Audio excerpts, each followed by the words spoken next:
복이 무엇인가 하는 것을 깨닫게 될 것이고, 또 복을 주시는 주인이 누구신가 하는 것을 창세기 27장에서 그 내용을 살펴볼 수 있습니다. 창세기 21장은 복이 무엇인가에 대해서 우리에게 깨닫게 해주시는 것이 되고, 또 복을 주시는 분은 하나님이시다 하는 것을 우리 본문에서 이제 배우게 될 것입니다. 오늘은 이 한 가족, 아버지 이삭, 어머니 리브가, 그리고 두 형제 에서와 야곱의 이 네 가정의 공통점은 넷 다 복을 받기를 원합니다. 근데 이제 문제는 복을 받고 싶은데 이 가정의 문제점은 하나님의 뜻을 거스리면서 복을 받으려고 하고 있는 내용입니다. 복이라고 하는 것은 누구나 받고 싶은데 하나님의 뜻을 거스리면서 복을 받는 복은 진정한 복이 아니다 하는 것을 말씀을 통해 깨닫게 될 것입니다. 이야기의 시작은 이렇게 됩니다. 이제 아버지께서 눈이 보이지 않을 정도로 기력이 쇠하셔서 이제 야곱이 또 에서에게, 또 특별히 맏아들 에서에게 이삭이 사냥을 해와서 별미를 내게 먹여달라고 말씀합니다. 그래서 이제 축복을 할 마음을 가지고 언제 죽을지 모르니 나에게 별미를 좀 만들어서 먹게 하라. 기운을 얻어서 내가 우리 맏아들에게 축복을 하겠다. 이렇게 하는 이야기를 이제 듣고 아들은 짐승을 잡기 위해서 활을 챙겨서 들판으로 나갔습니다. 집에 있던 어머니가 이 광경을 지켜보고 있다가 창세기 27장 5절에 보니까 이삭이 그 아들 에서에게 말을 할 때에 리브가가 들었더라.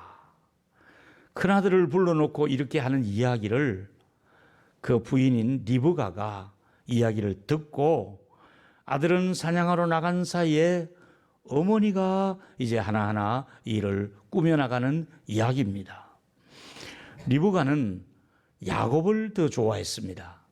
그래서 이 복을 야곱에게 받도록 해주고 싶은 그런 생각이 있었지요. 그래서 너는 엄마 시키는 대로 해라.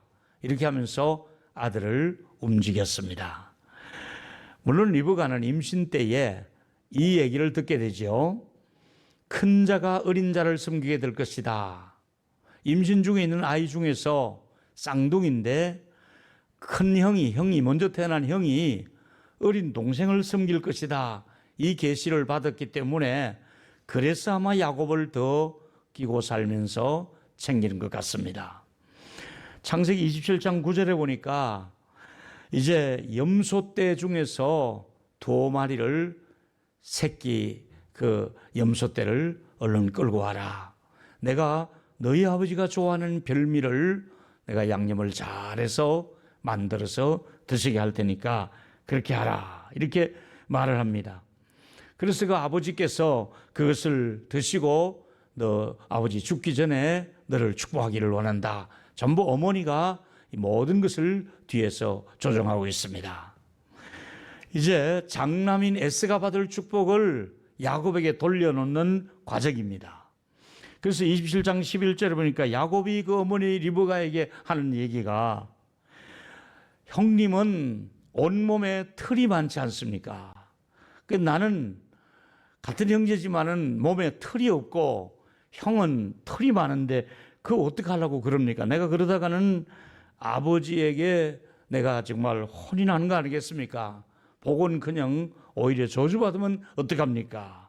이랬더니 이제 이 야곱은 처음에는 팥죽으로 형을 쏘겠는데 이번에는 아버지까지 쏘긴다는 것은 부담스러운 일이고 좀 두렵기도 하고 또 좀 마음이 그렇게 넉넉하게 허락되지 않는 일이었습니다.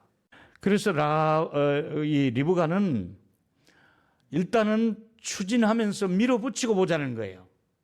나중 일은 걱정하지 말고 내가 책임질 테니까 일단 어머니로서는 밀어붙이고 보자는 거예요. 하나님의 뜻은 나중이고 일단은 복은 네가 먼저 받아야 된다는 거예요. 그러면서 이 엄마가 밀어붙이기 시작하는 거예요. 그 다음에 어떻게 됐습니까? 하나님의 계획은 다 있어요. 이렇게 하지 않아도 하나님이 야곱에게 주실 분복이 있고 에서에게 주실 분복이 있거든요. 하나님은 정확한 인도와 섭리의 시간표가 있는 거예요. 그런데 하나님의 시간표와 섭리를 어기고 지금 그냥 밀어붙이고 있는 거예요. 여러분, 여기서 누구든지 이렇게 집착을 하게 되면은 성령님보다도 자기 생각을 앞세우게 되고 결국은 자기 의지를 가지고 하나님의 뜻을 무시하고 자기 일을 끊임없이 고집부리며 그 길을 가는 거예요. 여기 문제점은 복을 받게 하고 싶은데 복을 주시는 하나님을 무시하는 행동을 하고 있는 거예요. 우리가 다 복을 받고 싶은데 문제는 우리가 복을 주시는 하나님을 무시하는 행동을 하면서 복은 받고 싶어 하는 사람들이 아닌가. 바로 저와 여러분의 문제점이 바로 이런 것들이잖아요. 하나님을 무시하면서도 내 욕심대로 이루어졌으면 좋겠다. 그리고 하나님의 뜻을 이루기보다는 내 욕심대로 꼭 되기를 원하는 이런 우리의 욕심이 우리 속에 자리 잡고 있는 거예요. 그래서 아무리 내 생각이 잘못된 걸 알면서도 하나님의 인도하심을 따르지 않고 내 생각대로 가는 것은, 하나님의 인도하심이 없는 길은 그건 결코 좋은 길이 아니거든요. 오늘 첫 번째 드리고 싶은 말씀이 바로 이거예요. 하나님은 여전히 복의 주인이십니다. 우리 한번 다 따라했으면 좋겠습니다. 같이 여러분이 시작. 하나님이 복의 주인이십니다. 지금 아버지를 속이기 위해서 리브가가 철저하게 이제 꾸며가고 있습니다. 15절에 보니까 집안에 있는 맏아들의 에서의 옷을 가지고 와서 동생에게 그 옷을 입힙니다. 그리고 작은 아들 야곱에게 입힌 다음에 이 털이 없는 야곱을 위해서 아까 염소 잡을 때에 그 털을 잘 손질했다가 그 염소 털 가죽으로 매끈하게 만들어서 목 있는 부분에도 씌워서 딱 입혀버리고, 팔뚝에도 또 이렇게 잘 손질해서 가죽으로 끈을 단단히 묶어서 그 진짜 털이 많은 것으로 위장을 해서 그렇게 아들을 잘 다듬었습니다. 지금 야곱은 무엇 때문에 속여서라도 아버지 방에 들어가서, 또 리브가는 무엇 때문에 이렇게 하고 있죠? 복을 받으려고 하는 거잖아요. 그런데 여기 보니까 놓친 것이 뭐냐 하면 복은 받고 싶은데 속여서라도 복을 받겠다, 이건 아니라 이 말이지요. 그래서 정신없이 분주하게 음식을 만들면서, 그리고 또 그 양가죽을 잘 정리해가지고 형 오기 전에 분주하게 준비해가지고 온갖 준비를 다 하고 꾸며가지고 이제 아버지 방에 들어가게 하는 거예요. 여기 중요한 메시지는 복을 먼저 받으려고 하지 말고 복을 주시는 하나님 앞에 그분을 신뢰하고 그분을 가까이 하고 하나님과 교제를 먼저 해야 되는 거예요. 복이 중요한 것이 아니라 내가 하나님을 어떻게 섬기고 있는가, 이것이 더 중요한 내용이 되겠습니다. 여러분은 복을 구하는 분이십니까? 복을 구하는 하나님을 가까이 하시는 분이십니까? 여러분들은 정말 여러분이 원하는 것이 목적이 되면 안 되고, 하나님을 이용해서도 안 되고, 예수 그리스도의 이름을 이용해서도 안 됩니다. 복을 주시는 하나님을 정말 기쁨으로 섬기는 것이 목적이잖아요. 우리가 죄를 지을 때는 분명히 하나님께서 멈추라는 사인을 보낼 거예요. 누구든지 우리가 죄를 짓고 있는 그 자리에 하나님이 그냥 계실 리가 없어요. 너 그러면 안 된다, 멈추라. 하나님의 음성이 들려질 거예요. 그런데 하나님은 지금 이삭의 입을 통해서 너 누구냐 이렇게 질문하시는 것처럼 하나님께서 저와 여러분들에게 너 왜 그러느냐 이렇게 질문하신다면 그 자리에서 바로 제가 잘못했습니다, 아버지. 제가 야곱입니다. 이 대답을 하나님은 듣고 싶어 하실 거예요. 그런데 어떻게 위기를 넘깁니까? 보니까 20절에 보니까 이삭이 그의 아들에게 이르되 네 아들아 네가 어떻게 속히 이렇게 짐승을 잡았느냐 이렇게 물으니까 이 야곱이 또 거짓말 하잖아요. 하나님이 순조롭게 이 짐승을 만나게, 아니 집에 있는 거 잡아놓고 하나님이 순조롭게 사냥하도록 이렇게 해줬다고 계속해서 속이며 거짓말로 나가고 있는 거예요. 여기서 또 하나 중요한 대목 중에 하나가 두 번째 얘기예요. 하나님은 돌아설 기회를 주시는 분이에요. 돌이킬 수 있는 기회를, 회개할 기회를 하나님이 주시는 거예요. 27장 21절에 보니까 이삭이 야곱에게 이르되 내 아들아 가까이 오라. 이제는 더 가까이 오라는 겁니다. 왜? 확인해 보려고. 네가 에서인지 아닌지 내가 너를 만져보리라. 이제 아버지가 눈이 어두우시니까 만져보겠다는 거예요. 자, 이럴 때 가까이 오라고 합니다. 이제 직접 만져보겠다는 겁니다. 아, 이 순간에 얼마나 야곱의 심장이 뛰겠습니까? 이거 들통나는 거 아니야? 이거 아버지한테 들키는 거 아니야? 이러다가 이거 저주받는 거 아니야? 얼마나 가슴이 쪼여오고 심장이 떨렸겠습니까? 여러분이 영적인 죄 짓는 자리에서 심장이 떨리지 않는 사람, 정말 아무렇지도 않게 죄를 짓는 사람, 한 번 죄를 짓고 두 번 짓고 세 번 짓고 나면 무디어져서 계속해서 반복적으로 그 죄를 짓고 그 죄가 아주 습관이 되는 사람, 이거 하나님이 원치 않는 자리입니다. 이렇게 살면 안 된다는 것을 말해주고 있습니다. 떨림이 올 때 멈추셔야 됩니다. 가책을 느낄 때, 성령이 깨닫게 해주실 때 내가 이래서는 안 된다 하고 돌아서야 되는 것이지요. 만져보기 전에 돌아서야 되는 것이지요. 이때 분위기는 22절에 보니까 야곱이 그 아버지 이삭에게 가까이 가니 지금 떨면서 가까이 갑니다. 이삭이 만지며 하는 말씀이 분명히 음성은 야곱인데 손을 만져보니 에스로구나. 이 아버지는 속아 넘어갑니다. 지금 하나님께서 저와 여러분을 바라보시고, 이야, 넌 목사인 것 같은데 아닐 때가 많구나. 야, 너 껍데기는 장로인데, 권사인데, 안수집사인데 네 속에 장로다운 데가 없구나. 껍데기 뿐이구나. 너는 이름만 장로고 이름만 권사지 너는 여전히 속이고 있는 야곱이구나. 이러면서 여러분 27절에 보니까 쏘가 넘어가잖아요. 23절에 보니까 그 손이 형 에서의 손과 틀이 만화 같으므로 결국 아버지는 분별하지 못하고 축복을 하였더라. 여러분, 과연 하나님은 분별하지 못하실 분일까요?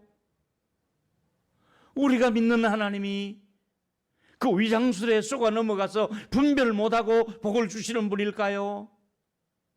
여러분이 하시는 일이 옳고 그름을 하나님이 분별 못하고 여러분에게 쏘을 하나님이신가요?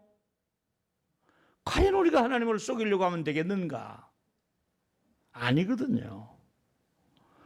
절대로 사람은 사람을 속일 수 있을지 몰라도 하나님은 여러분에게 속임당하지도 않고 우리가 하나님을 속이려고 하면 큰 오류를 범하고 있는 것이지요. 어쨌거나 축복을 빕니다. 27절 이하에 보니까 먼저 아들을 끌어안고 볼에다가 입을 맞추고 그 다음에 여호와의 주신 밭이다 이러면서 밭으로 비유해서 사람에게 어떤 복을 빌어줍니까? 밭에는 비가 오고 이슬이 와야 되니까 하늘의 문을 여시고 이슬의 복을 주시고, 또 거름이 잘 된 기름진 땅이 되어서 곡식이면 곡식, 양이면 양, 포도주면 포도주, 농사가 잘 되는 복, 가축이 잘 되는 부자 되는 복을 주시고, 또 세상에 권위를 주어서 아무도 너를 대드는 사람이 없도록, 만약에 너를 저주하면 하나님이 그냥 두지 않을 것이고, 너를 축복하면 하나님이 그를 축복할 것이다, 이러면서 영육 간에 엄청난 축복을 이 아들에게 빌어주고 있습니다. 과연 아버지를 속이면서까지 받는 이 축복이 진정한 복이겠는가? 야곱이 이렇게까지라도 해서 하나님의 복을 가로채려고 하고 있으니 하나님은 그걸 바라보시고 어떤 생각을 하고 계실까요? 참된 복은 하나님의 음성이 들려야만이 이게 진정한 복인 줄로 믿으시기를 바랍니다. 주의 음성을 내가 들으니 사랑한다는 말일세. 주님의 음성을 들어야 됩니다. 주님이 내가 너와 함께 하고 있다, 너를 내가 지켜줄 것이다, 하나님의 뜻을 깨닫고 살아가는 게 이게 진정한 복이거든요. 하나님은 지금도 성경을 통해서 하나님의 뜻을 이 땅에 우리에게 말씀해 주고 계셨고, 하나님이 가장 기뻐하고 원하시는 것을 설교를 통해서, 때로는 큐티를 통해서, 때로는 셀 모임을 통해서, 때로는 하나님께서 찬송과 기도하는 중에 하나님의 뜻을 우리에게 늘 말씀해 주고 있는 거예요. 그래서 오늘 말씀은 세 번째, 하나님께로 돌아가는 것이 진정한 복인 거예요. 복이 뭐냐? 하나님과 멀어지면 안 돼요. 하나님을 가까이 함이 내게 복이라 그랬으니까 진정한 복은 하나님께로 돌아가는 거예요. 속여서 뺏는 복은 진정한 복이 아니에요. 야곱이 하나님께로 돌아가는 것이 진정한 복이고, 결국은 야곱은 베델로 올라가는 것이 하나님의 뜻이라는 거예요. 사랑하는 여러분, 축복을 가로채는 것, 속이는 것은 진정한 복이 아니었어요. 결국 올 것이 오고 말았어요. 30절에 보니까 이삭이 야곱에게 축복하기를 마치고 있을 무렵에 이제 그 형 에스가 드디어 사냥을 해가지고 들고 집으로 들어오는 거예요. 이 순간 차이죠. 이제 좀 있으면 들통 날 일이잖아요. 그래서 어떻게 되었어요? 이삭이 또 묻습니다. 너는 누구냐? 조금 전에 했던 질문을 또 하게 안 할 수가 없지요. 그제서야 이 약삭빠른 동생 이놈이 내가 받을 복을 가로챘구나. 이제 이 이야기 속에, 이건 남의 얘기지만은 여러분의 집안에 혹시 이런 일이 있다고 가정해 보십시다. 부모님께서 애지중지하던 유산을 한 10억을 여러분의 가문에 자식들에게 주는데, 약삭빠른 동생이 9억 8천만 원을 지가 다 가로채버리고 형님에게 2천만 원만 준다고 하면 가정해 보십시오.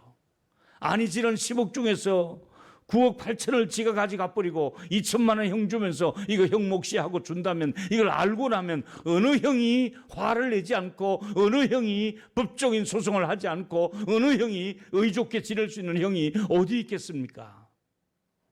그럴 수 없잖아요. 결국은 칼부림이 일어날 것이고 법정 소송에 나갈 것입니다. 요즘은 돈부터 챙기고 보자는 이 시대가 아니겠습니까? 그런데 이제 이때 앙심을 품는 야곱은 이렇게 그의 모습이 드러납니다. 21장 41절에 보니까 아버지가 야곱에게 축복한 그 축복으로 말미암아 에스가 야곱을 미워하는 그 감정이 생기기 시작하는데, 아버지 돌아가실 때가 되었으니 아버지 돌아가시는 날 너도 같이 제사날 될 줄 알아라. 내가 너를 그냥 두는 일은 없다. 반드시 내가 너에게 칼로 복수할 것이다. 이 이야기를 들었던 어머니는 작은 아들을 불러서 빨리 너의 형의 노가 지금 극도에 도달했으니 외삼촌 집으로 가라는 겁니다. 이때부터 이 에스와 또 야곱의 사이는 불안한 나날을 만나기만 해봐라, 내가 내 손에 죽는다. 또 야곱은 형 만나는 것이 껄끄럽습니다. 이래서 이제 어떻게 됩니까? 형의 낯을 피하여 도망하게 되는데, 하루아침에 이 리브가는 사실은 두 아들을 다 잃어버리게 되는 것이지요. 어느 맏아들이 어머니가 들어서 그렇게 했다는 것을 알고 나니까 그 맏아들 에스가 어머니를 좋아하겠습니까?